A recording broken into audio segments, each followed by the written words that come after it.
Good afternoon, and thank you for coming today. I'm Clara County, the health officer for Santa Clara County. Earlier today, the CDC notified us that a resident of our county is confirmed to have the novel coronavirus. As you know, this is the first case in Santa Clara County and in the Bay Area. Since we are a large county and many of our residents travel frequently for business and personal reasons, we're not surprised to be announcing the first case in the Bay Area and in Northern California. Actually, we've been preparing for this possibility for weeks, knowing that we were likely to eventually confirm a case. Preventing and controlling the spread of infectious diseases is what local public health departments are built to do. It's one of our core functions, and we are in full swing. Although we are announcing a confirmed case today, please know that we do not have evidence to suggest that the novel coronavirus is circulating in the Bay Area, in Santa Clara County, or really in Northern California. The case is an adult male who lives in our county.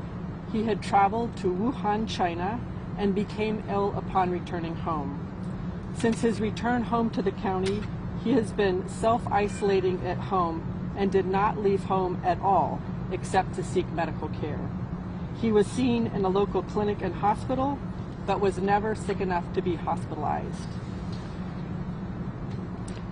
We are currently reaching out to anyone he may have come into contact with to assess whether they may have been exposed to the novel coronavirus.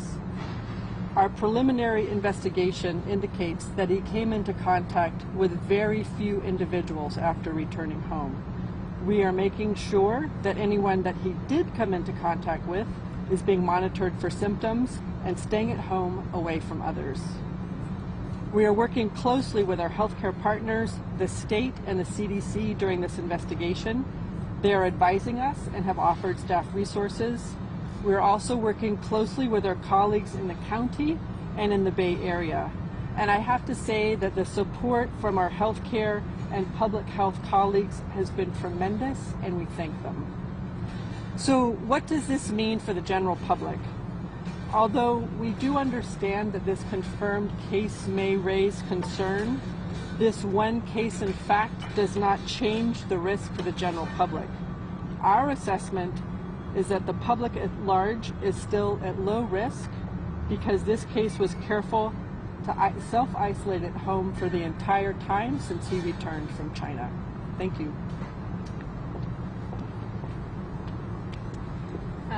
Before we take questions, I do want to let our Spanish TV stations know that we will have time following the press conference to do one-on-one interviews with Dr. Clara County.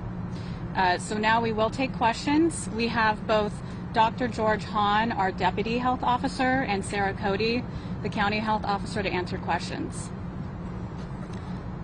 Yes? How long was he in Wuhan before he started developing symptoms? And you said he hasn't come in contact with many people.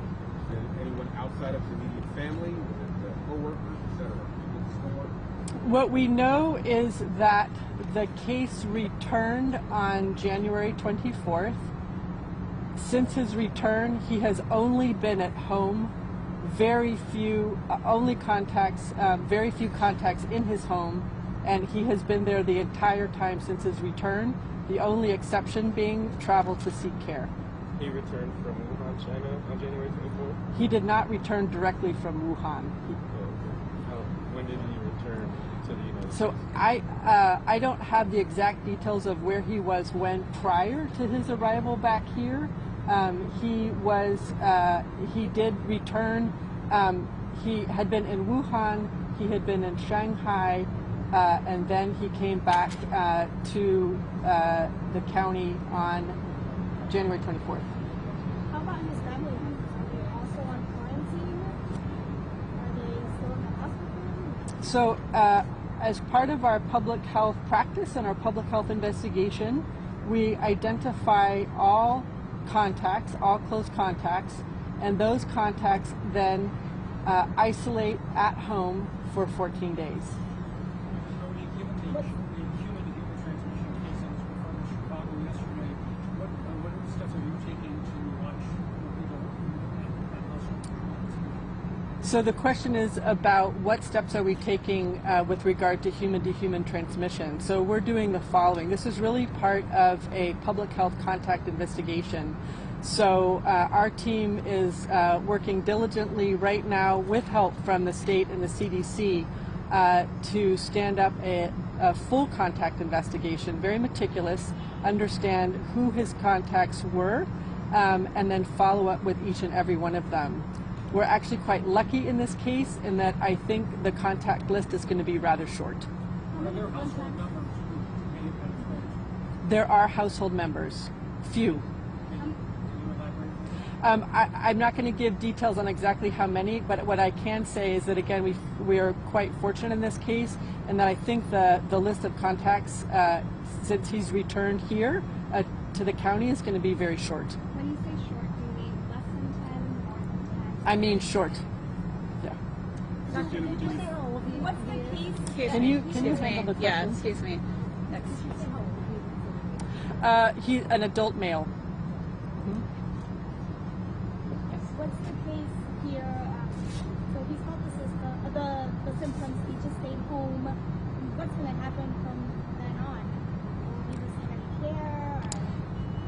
So since the patient returned home, returned back to the county, he has been self-isolating at home for the entire time. He has not gone out except to seek medical care. He has not been very ill, so he's not been ill enough to require hospitalization. He's just been in for outpatient care, so he's currently being isolated at home, and we will be following him closely at home until he's no longer infectious. Next question. Doctor, what sort of evidence would you need to see to make the determination that the virus was indeed circulating in food? Right. So one question is, what do I mean by circulating? And that is, I mean that, for example, influenza virus is circulating in the county now. We know that it spreads person to person, and we see cases in outpatient clinics and in hospitals, and we have deaths every year from influenza. That virus is circulating. The novel coronavirus, to date, we've identified in one individual in our county that was confirmed this morning. So that means that if you've not identified it in more than one person, it's not circulating. Were that to happen, it would follow a similar trajectory as the flu?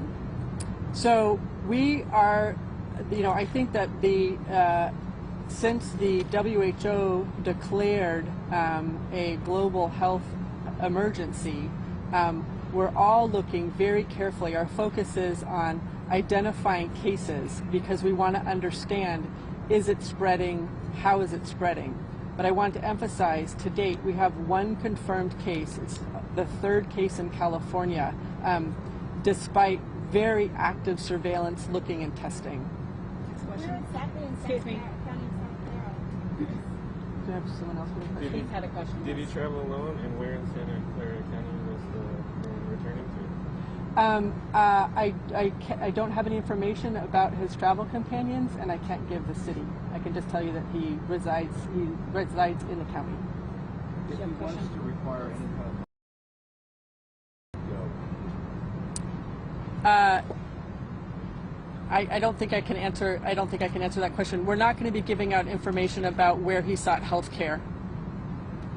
Go ahead. What can people do Can we with give this someone else a information chance right to now? answer? How can they feel like they're doing something to stay protected? My general message, and what we have been emphasizing, and I want to continue to emphasize, is that right now we're at the peak of the flu season. Flu is circulating widely. Hospitals are seeing a lot of influenza. There's a lot of illnesses from other respiratory viruses. And so that actually, it's far more likely for people to become ill from the flu. So general messages that are really, really, really important. If you're sick, stay home, stay away from others. Second, if you're sick and you're with somebody else and you cough or sneeze, do it in your sleeve. Use tissues. Wash your hands carefully. If you're not sick and you don't wish to be sick from other people, it's also really important to wash your hands frequently and to avoid touching your eyes, nose, or mouth. And finally, it's really important to get your flu shot. It's still available. There's still flu circulating. And so if anyone has not had their flu shot, we really encourage that. Next question. Doctor, when you said the 24th, is that the day that you landed back here? Yes, he landed on January 24th. He landed on the 24th and went directly home and has been there since. Next question over here, please. Sorry, next question over here. Talk about the relative danger of this particular virus versus, say, the flu kills tens of thousands a year. There are 170 plus, 200 plus in this one. Which is worse? Which one is more dangerous? So certainly now in the United States, we have very, very little coronavirus, of this novel coronavirus documented. So I think our case would make the 7th case in the entire country. We know that we have, 36,000 deaths from influenza in the United States every year. So the impact of the novel coronavirus is significantly dwarfed by the impact of influenza.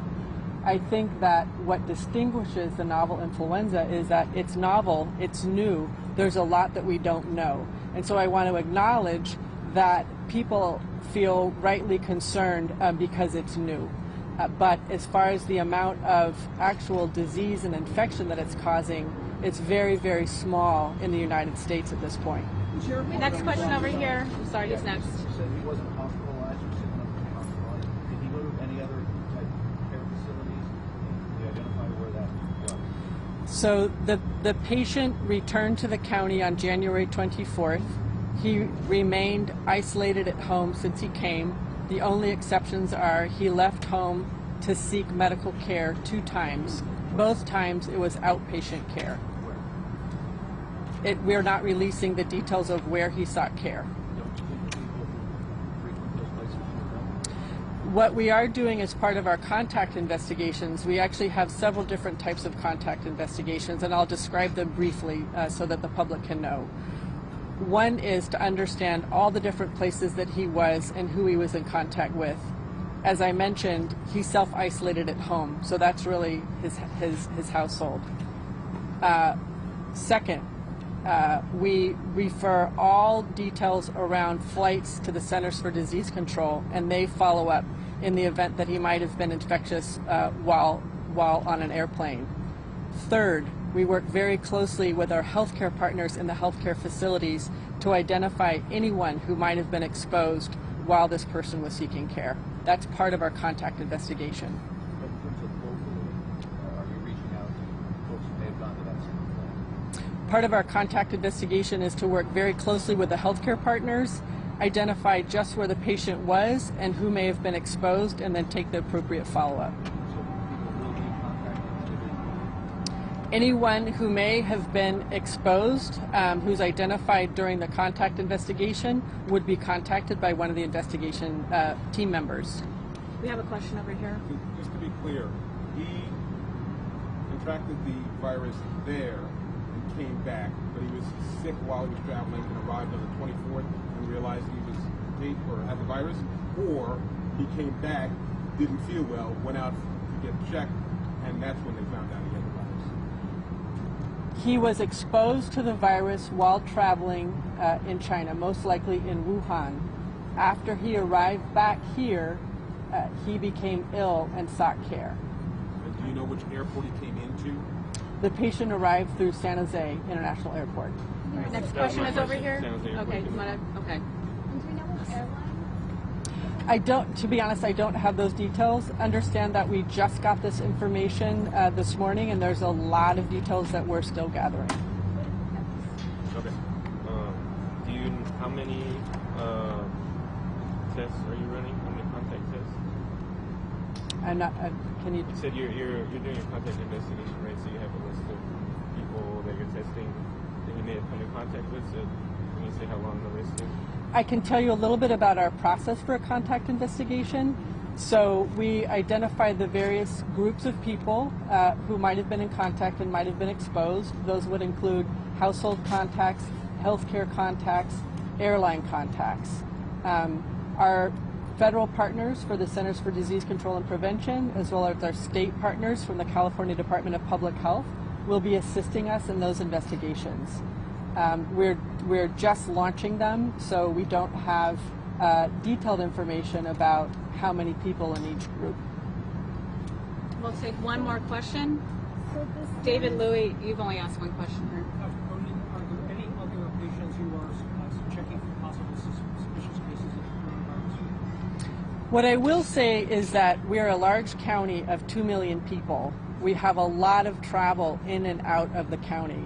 So at any time, we always have a lot of reports that we're following up on for novel coronavirus, for measles, for meningococcus, for salmonella, for E. coli, for TB, for syphilis, et cetera, et cetera, et cetera. We never announce and report on cases that we have that we're investigating until we confirm them. Same is true for novel coronavirus. Okay. this man is staying at home. There's going to be a point where, he has to go out for food, or somebody's going to have contact with him because of food or emergency. Like, what's going to happen then? Very prone to this being contagious, even though you're saying he's on quarantine, right? One of the things we do in public health is when we have to isolate someone because they have an infectious disease, this person has been strictly isolating himself at home ever since he returned from his overseas travel. Isolate means you don't leave your home. So if a family member can support the person, then the family member does. And if not, we mobilize public health resources and support the person at home. Okay, this is our last Sarah, question right is there here. anything that your office is doing now that there is a case? Anything that changed on your end? We're responding to a lot of media calls. Okay. We're very busy. Yeah, we really appreciate you all coming out and covering the story. We appreciate your support, and I want to tell you that we have had not just support from you all, but phenomenal response from the Centers for Disease Control, the California Department of Public Health, and our colleagues in the Bay Area. I mean, it's very heartwarming when we ask for help. Help is here. So thank you, thank you, thank you.